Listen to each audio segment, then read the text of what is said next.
Imagine an entire city trapped in motion.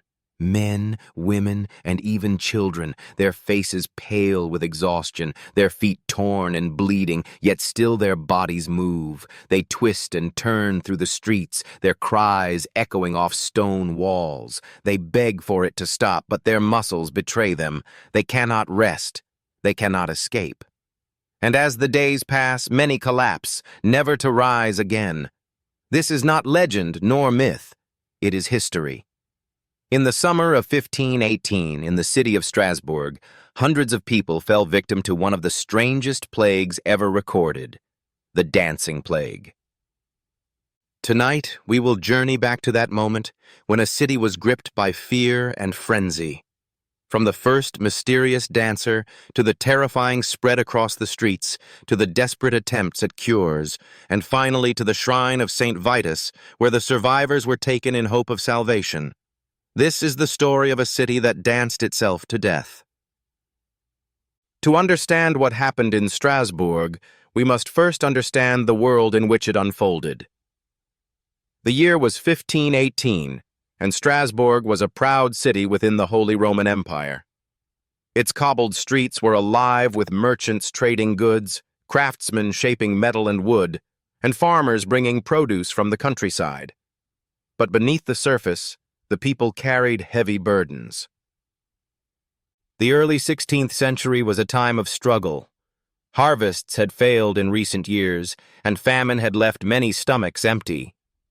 The plague still haunted memories, with outbreaks sweeping through towns without warning, reminding everyone how fragile life could be. Disease, hunger, and uncertainty were constant companions. Taxes were high, debts were crushing, and ordinary families felt trapped in a cycle of suffering. Religion was woven into every moment of daily life.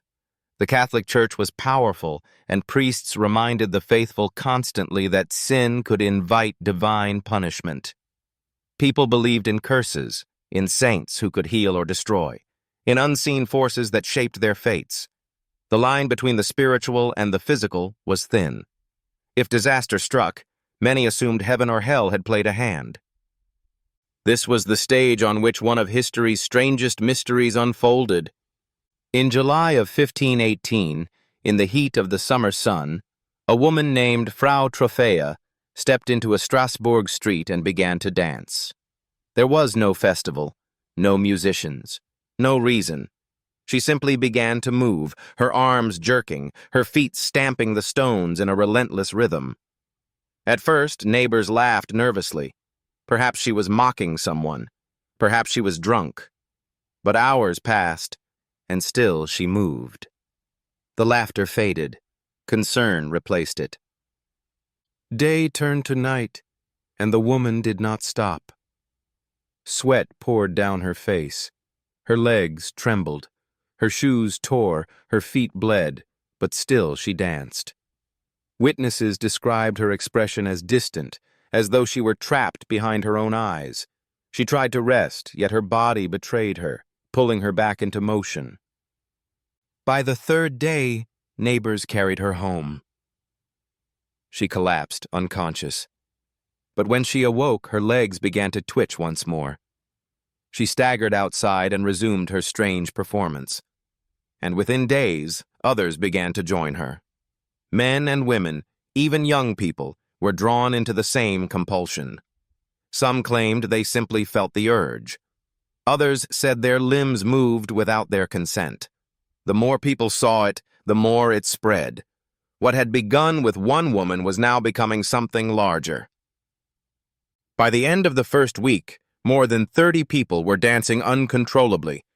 By the end of the month, that number had grown to over 400.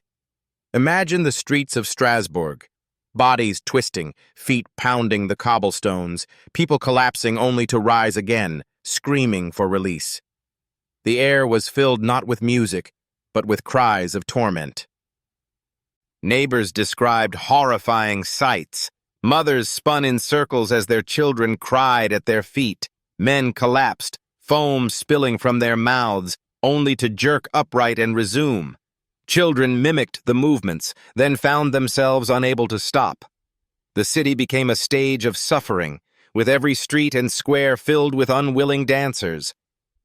The city council, desperate for answers, turned to physicians.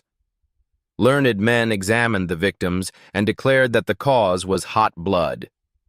In their understanding, the body's humors, blood, phlegm, black bile, and yellow bile, had fallen out of balance.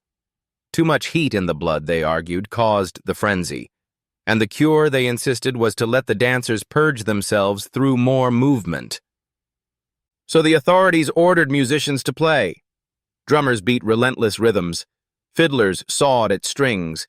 Pipes shrieked. Stages were built to give the dancers room. The afflicted were gathered together and encouraged to move until the sickness ran its course. But the cure was worse than the disease. The music did not free them.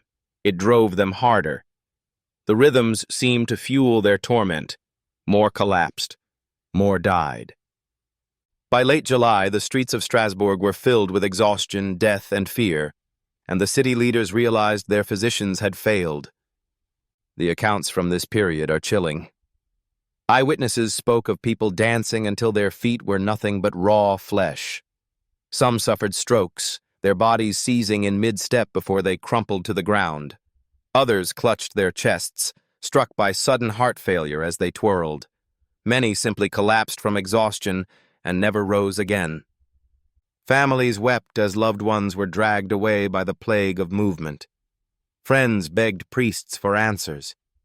And all the while, the afflicted continued to dance. Strasbourg was gripped not just by sickness, but by terror. If this could happen to their neighbors, it could happen to anyone. By the end of the month, the city leaders were cornered. Medicine had failed. Logic had failed. There was only one place left to turn: the church. In medieval belief, Saint Vitus was the patron of dancers, of epileptics, and of those struck by convulsions. Many believed that angering the saint could lead to uncontrollable fits of movement. The city council, convinced the plague was spiritual, decided the only solution was to seek the saint's mercy. One by one, the afflicted were gathered. Some had to be carried, their bodies broken and bloody. Others stumbled forward, still twitching, their limbs jerking as if invisible strings pulled them. They were led from Strasbourg's streets to a shrine dedicated to Saint Vitus, several miles away. The procession must have been a haunting sight. Hundreds of pale, hollow-eyed victims, families trailing behind, priests chanting prayers, soldiers keeping order. At the shrine, rituals were performed. Priests sprinkled holy water over the dancers. Crosses were pressed into their hands. Relics of saints were touched to their foreheads. Special shoes were placed on their feet, blessed with holy symbols to draw out the curse. Prayers and chants filled the air, begging Saint Vitus to release the afflicted from their torment. Some records claim that slowly the madness began to fade. The dancers grew weaker. Their limbs, once jerking uncontrollably, began to still. Others collapsed entirely, their bodies finally surrendering after weeks of torment. Families fell to their knees, thanking God for mercy. Survivors were led home, trembling and broken. Many could barely walk. Some never fully recovered. But the plague itself had ended. The silence that followed must have been overwhelming. After weeks of drums, screams, and endless movement, Strasbourg was still again. But the memory lingered. Families mourned their dead. Survivors carried scars, both physical and spiritual, and the city was left with a question that has never been answered. What truly happened that summer? And so the frenzy ended. Not through medicine, not through reason, but through ritual at the shrine of Saint Vitus. Survivors, broken and trembling, finally fell still. Strasbourg, at last, could rest. Yet peace was uneasy. Families mourned their dead. Survivors carried scars on their feet, their bodies, and in their minds. The city itself was forever marked by the cursed summer of 1518. Explanations spread quickly. Some swore it was divine punishment, unleashed by Saint Vitus himself. Others whispered of curses, demons, or unseen forces. Physicians clung to their idea of overheated blood, though their cures had only worsened the torment. Centuries later, historians debated ergot poisoning, mass hysteria, or some forgotten illness.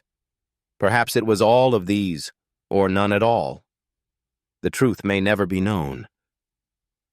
But what cannot be denied is this: hundreds were trapped in bodies they could not control. Dozens danced until their last breath. It sounds like legend, yet it is history. And perhaps the most chilling thought is this: if it happened once, could it happen again? The Dancing Plague of 1518 is a warning, a reminder of how thin the line is between faith, fear, and madness. If this story has haunted you, remember to like this video, share your thoughts in the comments, and subscribe for more mysteries of history. And in our next tale, we uncover the nightmare of a French town that fell into madness after eating cursed bread. Was it poison or something darker? Join me next time, if you dare.